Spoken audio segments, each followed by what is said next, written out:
Hi friends, Shilpa veg recipes ಚಾನಲ್ಗೆ ಸ್ವಾಗತ. ಇವತ್ತು ಆರೋಗ್ಯಕರವಾದಂತಹ ದಾಲ್ ಸೂಪ್ ಮಾಡೋದು ಹೇಗೆ ಅಂತ ಹೇಳಿ ಇವತ್ತಿನ ವಿಡಿಯೋದಲ್ಲಿ ತೋರಿಸ್ತಾ ಇದ್ದೀನಿ. ನಾನು ಕಾಫಿ ಕಪ್ನಲ್ಲಿ ಒಂದು ಅರ್ಧ ಕಪ್ನಷ್ಟು ಹೆಸರು ಬೇಳೆನ ತೊಗೊಂಡಿದ್ದೀನಿ. ಈಗ ಒಂದು ಪಾತ್ರೆಗೆ ಹಾಕಿಬಿಟ್ಟು ನೀರು ಹಾಕಿ ಇದನ್ನು 2 ರಿಂದ 3 ಸಲನಾದರೂ ನಾವು ತೊಳಿಬೇಕು. ಇದರಲ್ಲಿರುವಂತಹ ಧೂಳೆಲ್ಲ ಹೋಗಬೇಕು. ಕ್ಲೀನಾಗಿ ಇದನ್ನು 1-2 ಸಲ ತೊಳ್ಕೊಬೇಕಾಗತ್ತೆ. ಈಗ ತೊಳೆದಾಗಿದೆ. ಈಗ ಇದಕ್ಕೆ ನಾನು 1 ಲೋಟದಷ್ಟು ನೀರು ಹಾಕ್ಕೊಳ್ತಾ ಇದ್ದೀನಿ. ನೆಕ್ಸ್ಟ್ ನಾನು ಇಲ್ಲಿ ಸ್ವಲ್ಪ ಅರಿಶಿನ ಪುಡಿ ಕೂಡ ಹಾಕ್ಕೊಳ್ತಾ ಇದ್ದೀನಿ. ಒಂದು ಅರ್ಧ ಸ್ಪೂನ್ನಷ್ಟು ಜೀರಿಗೆ ಹಾಕ್ತಾ ಇದ್ದೀನಿ. ಒಂದು 6 ರಿಂದ 7 ಮೆಣಸಿನಕಾಳನ್ನ ಹಾಕಿ ಇದನ್ನು ಬೇಯಿಸ್ಕೊಳ್ತಾ ಇದ್ದೀನಿ. ಈಗ ನೆಕ್ಸ್ಟು ಬಾಣಲೆಗೆ ಸ್ವಲ್ಪ ತುಪ್ಪ ಹಾಕ್ಕೊಳ್ತಾ ಇದ್ದೀನಿ. ನೆಕ್ಸ್ಟ್ ಇದಕ್ಕೆ ಒಂದು ಅರ್ಧ ಸ್ಪೂನ್ನಷ್ಟು ಜೀರಿಗೆ ಹಾಕ್ಕೊಳ್ತಾ ಇದ್ದೀನಿ. ಮತ್ತು ಒಂದು ಸ್ವಲ್ಪ ಮೆಣಸಿನಕಾಳು ಒಂದು 5 ರಿಂದ 6 ಕಾಳಷ್ಟು ಹಾಕಿದ್ದೀನಿ. ಮತ್ತು ಒಂದು ಅರ್ಧ ಈರುಳ್ಳಿನ ಹೆಚ್ಚಿಬಿಟ್ಟು ಹಾಕಿ ಇದನ್ನು ಹುರ್ಕೊಳ್ತಾ ಇದ್ದೀನಿ. ಈಗ ಈರುಳ್ಳಿ ಸ್ವಲ್ಪ ಹುರಿದಾದ್ಮೇಲೆ ನೆಕ್ಸ್ಟು ಟೊಮೊಟೊ ಕೂಡ ಹಾಕ್ಕೊಳ್ತಾ ಇದ್ದೀನಿ. ಇದಕ್ಕೂ 1 ಟೊಮೊಟೊ ಹಾಕಿದ್ರೆ ಸಾಕು. ಇಷ್ಟನ್ನು ಕೂಡ ಹುರ್ಕೊಳ್ಬೇಕು. ಈಗ ಹುರಿದಾಗಿದೆ. ಈಗ ನೆಕ್ಸ್ಟ್ ನಾನು 5 ರಿಂದ 6 ಎಸಳು ಬೆಳ್ಳುಳ್ಳಿ, ಒಂದು ಸ್ವಲ್ಪ ಶುಂಠಿ ಹಾಕಿದ್ದೀನಿ.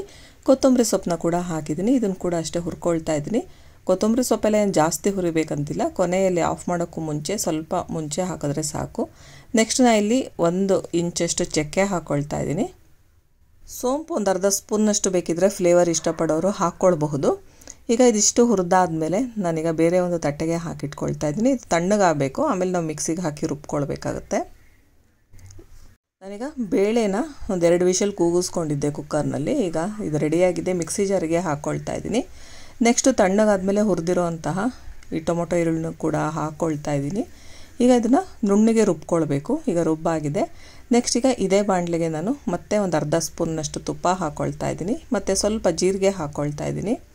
ನೆಕ್ಸ್ಟು ಇನ್ನರ್ಧ ಏನು ಈರುಳ್ಳಿ ಇತ್ತಲ್ಲ ಅದನ್ನು ಹಾಕ್ಕೊಳ್ತಾ ಇದ್ದೀನಿ. ಮತ್ತು ಸ್ವಲ್ಪ ಬೆಳ್ಳುಳ್ಳಿನ ಸಣ್ಣದಾಗಿ ಕಟ್ ಮಾಡಿ ಹಾಕ್ಕೊಳ್ತಾ ಇದ್ದೀನಿ. ಇದಿಷ್ಟು ಫ್ರೈ ಆದಮೇಲೆ ನೆಕ್ಸ್ಟು ನಾನು ಟೊಮೊಟೊನ ಸಣ್ಣದಾಗಿ ಕಟ್ ಮಾಡಿ ಹಾಕ್ಕೊಳ್ತಾ ಇದ್ದೀನಿ. ಒಂದು ಅರ್ಧ ಟೊಮೊಟೊ ಹೆಚ್ಚಿಬಿಟ್ಟು ಹಾಕಿದ್ರೆ ಸಾಕು.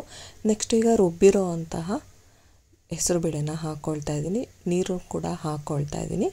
ನೀರನ್ನ ನೋಡಿಕೊಂಡು ಹಾಕ್ಕೊಳ್ಬೇಕು. ನಿಮಗೆ ತಿಕ್ಕಾಗಿರಬೇಕು ಸೂಪು ಅನ್ನೋದಾದರೆ ನೀವು ಸ್ವಲ್ಪ ನೀರನ್ನ ಕಡಿಮೆ ಹಾಕ್ಕೊಳ್ಳಿ. ತುಂಬ ನೀರಾಗಿ ಒಂದು ಲೋಟದಲ್ಲಿ ಹಾಕ್ಕೊಂಡು ಕುಡಿಯೋ ಲೆವೆಲಲ್ಲಿ ಇರಬೇಕು ಅನ್ನೋದಾದರೆ ಸ್ವಲ್ಪ ನೀರನ್ನ ಜಾಸ್ತಿ ಹಾಕ್ಕೊಳ್ಳಿ. ಈಗ ಇದಿಷ್ಟು ಹಾಕಿದ್ಮೇಲೆ ಮಿಕ್ಸ್ ಮಾಡಿದ್ದೀನಿ.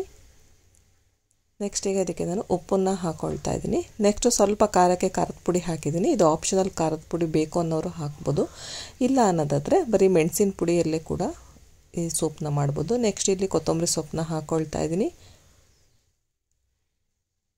ಈ ಸೂಪು ವೆಯ್ಟ್ ಲಾಸ್ ಮಾಡಬೇಕು ಅನ್ನೋರು ಕೂಡ ಮಾಡ್ಕೊಂಡು ಕುಡಿಬೋದು. ಜೊತೆಗೆ ಏನಾದರೂ ಜ್ವರ ಎಲ್ಲ ಬಂದಿದ್ದರೆ ಅಂಥ ಟೈಮಲ್ಲಿ ಕೂಡ ಲೈಟಾಗಿರುತ್ತೆ. ಹಾಗಾಗಿ ಇದನ್ನು ಮಾಡ್ಕೊಂಡು ಕುಡಿಬೋದು. ಈಗ ಸ್ವಲ್ಪ ಟೇಸ್ಟ್ ನೋಡಿಕೊಂಡು ನೆಕ್ಸ್ಟ್ ಇದಕ್ಕೆ ಒಂದು ಅರ್ಧ ಸ್ಪೂನ್ನಷ್ಟು ಸಕ್ಕರೆ ಹಾಕಿದ್ದೀನಿ. ಈಗ ನೆಕ್ಸ್ಟ್ ನಾನು ಇದಕ್ಕೆ ಸ್ವಲ್ಪ ಕಾಳುಮೆಣಸಿನ ಪುಡಿನ ಕೂಡ ಹಾಕ್ಕೊಳ್ತಾ ಇದ್ದೀನಿ. ಜೊತೆಗೆ ಜೀರಿಗೆ ಪುಡಿನೂ ಕೂಡ ಹಾಕ್ಕೊಳ್ತಾ ಇದ್ದೀನಿ. ಜಾಸ್ತಿ ಏನು ಬೇಡ, ಒಂದು 1/4 ಚಮಚಕ್ಕಿಂತ ಸ್ವಲ್ಪ ಜಾಸ್ತಿ ಹಾಕಿದ್ರೆ ಸಾಕು. ಈಗ ಇದಿಷ್ಟನ್ನು ಮಿಕ್ಸ್ ಮಾಡಿ ಚೆನ್ನಾಗಿ ಕುದಿಯೋದಕ್ಕೆ ಬಿಡಬೇಕು. ಒಂದು ಸಲ ಟೇಸ್ಟ್ ನೋಡ್ಕೊಳ್ಳಿ. ಸರಿಯಾಗಿತ್ತು ಅನ್ನೋದಾದರೆ ಮತ್ತೇನೂ ಹಾಕೋದು ಬೇಡ. ಇಲ್ಲ ಅಂದರೆ ಸ್ವಲ್ಪ ಉಪ್ಪು ಖಾರ ಎಲ್ಲ ನೀವು ಅಡ್ಜಸ್ಟ್ ಮಾಡ್ಕೊಂಡು ಹಾಕ್ಕೊಳ್ಬೋದು. ಈಗ ಚೆನ್ನಾಗಿ ಕುದೀತಾ ಇದೆ. ಈಗ ಸ್ಟವ್ ಆಫ್ ಮಾಡ್ಕೊಂಡಿದ್ದೀನಿ.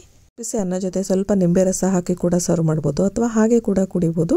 ಹಾಗೆ ಕುಡಿಯುವಾಗ ನಾವು ಇದನ್ನು ನಿಂಬೆ ರಸ ಹಾಕ್ಕೊಂಡು ಕುಡಿದ್ರೆ ತುಂಬಾ ಚೆನ್ನಾಗಿರುತ್ತೆ. ವೆಯ್ಟ್ ಲಾಸ್ ಮಾಡೋದಕ್ಕೆ ತುಂಬ ಹೆಲ್ಪ್ ಮಾಡುತ್ತೆ. ನೀವು ಕೂಡ ಒಮ್ಮೆ ಈ ರೆಸಿಪಿನ ಮಿಸ್ ಮಾಡದೆ ಟ್ರೈ ಮಾಡಿ. ನಿಮಗೆಲ್ಲ ಈ ವಿಡಿಯೋ ಇಷ್ಟ ಆಯಿತು ಅನ್ನೋದಾದರೆ ಲೈಕ್ ಮಾಡಿ, ಶೇರ್ ಮಾಡಿ ಹಾಗೂ ಸಬ್ಸ್ಕ್ರೈಬ್ ಮಾಡಿ. Thank you friends.